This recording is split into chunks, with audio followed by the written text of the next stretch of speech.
Well, good morning. Let me tilt this a little bit.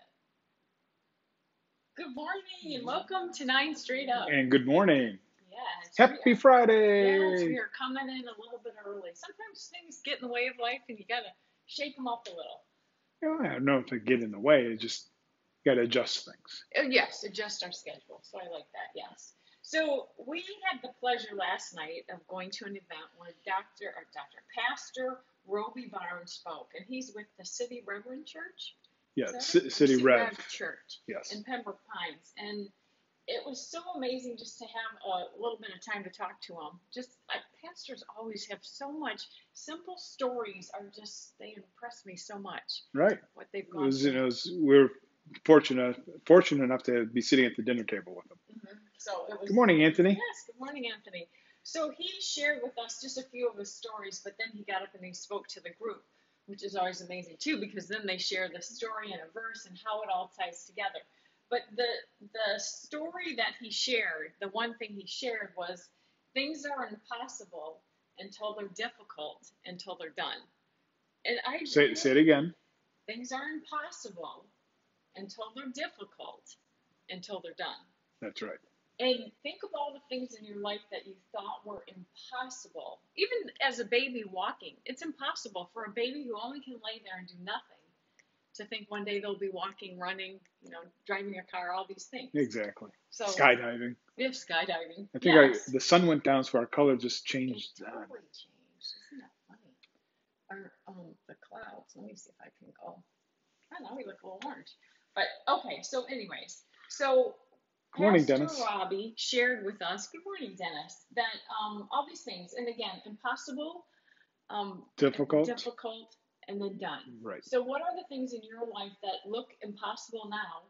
Maybe you're working through them and they're very, very difficult, but soon they're going to be done.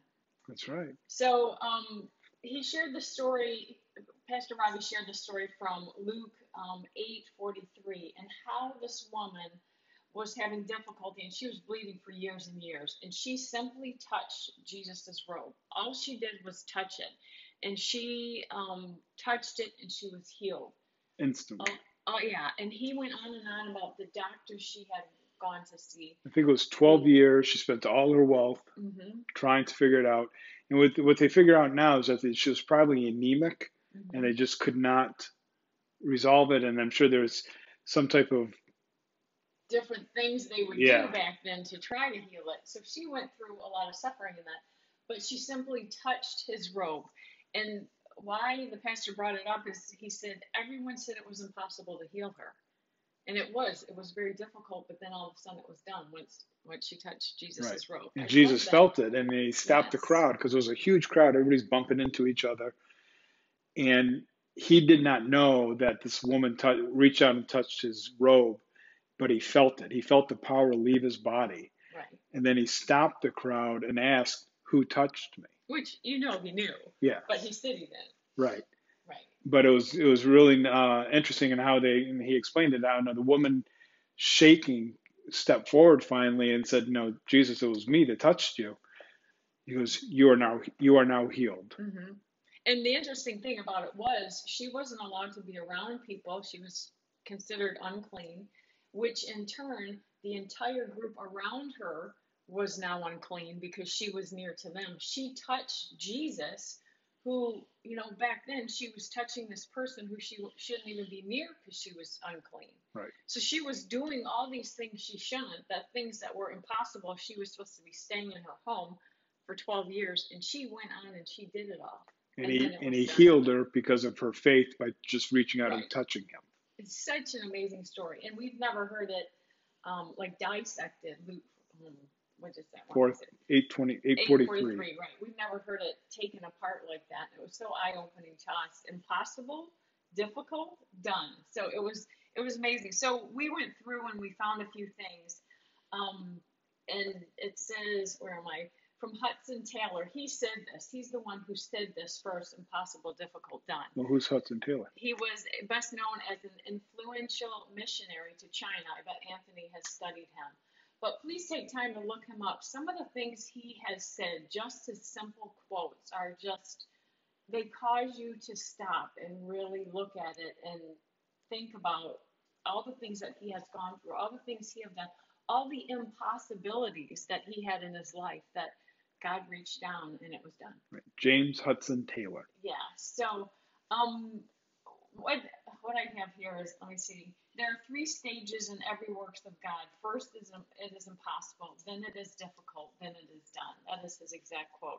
So where in life are you looking at what is impossible? Where in life are you thinking that could never happen for me? It's too difficult. So you do know him. I knew you would, Anthony. I knew you would. So think of the impossible things. A few of them are, let's say, the light bulb. Can you even imagine coming up to a friend and saying, I am going to invent something? Now, back then it was all candles. I'm going to invent something that when you walk into a room, you flip a switch and there will be light. There doesn't have to be matches or candles or anything. You're just going to flip a Right. switch. We're going to harness electricity. Right. Can you imagine how people would look at you and say, you've lost your mind? Well, actually, we have seen stuff like that because we watched the History Channel, How Food Made America, I think. Right. And I remember some of the food moguls back then, it could have been Birdseye or somebody that actually they put electricity into their factories. And everybody Yes. thought, that it's impossible. And it was really interesting to watch. Or the frozen foods. People thought he was nuts. They didn't even have Flash freezers freeze, yeah. in their homes, so it was very difficult for him. But he invented it. So the next one, want to do this one? Oh, the automobile. Yeah, so the Literary Digest magazine is quoted as saying, it will never, of course, come into as common as the bicycle. So now, most of us, fortunately, live here in the United States, and most of us all have automobiles. They've become a necessity, man. Our bicycle now is just more of a recreational. Right. Some people still ride bicycles. I know our good friend Paul rides his bicycle to work every day. Right. It's just not really common. He lives in Miami, Right. So he needs to. It's a little crazy there. But yeah, they said that was crazy. That it would it would not. The bicycle would always be more common. The other thing is the television. In 1926, Scottish inventor John Logie Bard gave the first public demonstration of a working television. Another radio pioneer claimed it impossible, and yet today, let me ask you how many televisions you have in your house. They told him this would be impossible. Right. And the next one would be the telephone. Mm-hmm. Now we have it in our pocket. Right. Or on our watch, or in our watch. Yes, and Western Union, let me see, Alexander Graham Bell approached American communications company Western Union and offered them rights to his patent for $100,000 for the phone. But the company bigwigs balked at the proposal, citing the obvious limitations of this device, which is hardly more than a toy, they called it. Can you imagine if they had the, Vision 2020 vision to go back? Yes. Or how about take flight? Yeah. Can you imagine? I'm going to fly like a bird. Right. You are crazy like a bird. Well, even the inventor of flight, Wilbur Wright said men will not fly for another 50 years. And so he thought that was the impossible, but he worked at it, and he went 2 years later, they flew. Yeah, he said that in 1901, and then 2 years later, they flew. Crazy. Okay, this is a good one. The personal computer. Now think of NASA, and what is the movie, The Shadow? Shadow? That movie was phenomenal. Oh shoot, I can't think of it. Where the genius women were all there. Yes. Somebody help us out. Yeah. Judy, do you know? But they were all there. And think of the big IBM computer they were bringing in, and it took up an entire room. And then in that time, when NASA launched to the moon, the computer took up a whole room. Now we wear computers on our wrists. Think of our watches. Digital Equipment Corp saying in 1977, there is no reason anyone would want a computer in their home. Can I ask you how many you have? Right. Well, let's just talk about what we're doing right now. 20 years ago, could you do a Facebook Live? They would think you're insane. Or you're going to be able to broadcast around the world on your phone. Yes, and just to say what you want, on Facebook. And they're going to go, what's Facebook? Okay, the next one, this one is a good one. Usain Bolt. I don't know if anybody remembers him, but he 100-meter dash. Yes. A 100-meter run. He broke the world record. It's at 9.5 seconds, And that was in 9.58. and that was in 2009. I think he's done more since then. That is the latest one I could I think find. he's retired now too. Right, but I was thinking he ran even faster. It seems like every time he ran faster. But the funny thing about it is, once he broke the record, how many more broke it after? No one. No, no, I mean, wasn't it a 10-minute or so, or 10-minute, 10-second? I Oh, should say how many got they below 10 seconds? right. Yes. Once they saw that you could do it, then people did it. Yep. It's like it's impossible. So people, it's our mindset again. They pull back, they don't do it. But once they realize it's possible, then it's like, I can do this. Yes. And they go forward. So what is possible for you? So the thing to remember is things seem impossible, very difficult doing it, then all of a sudden they're done. So many things in the world have been totally, utterly impossible. And one of the things that we like to really share a lot is about 4Kids. It's a foster care group, and it is phenomenal. Their dream, and so many people say it's impossible, is that every child will have a home. Every single child who needs a home will have a home. So is it impossible? I don't think so. Some people may think it is. Right, but it's like touching Jesus's robe. Right. The power is there.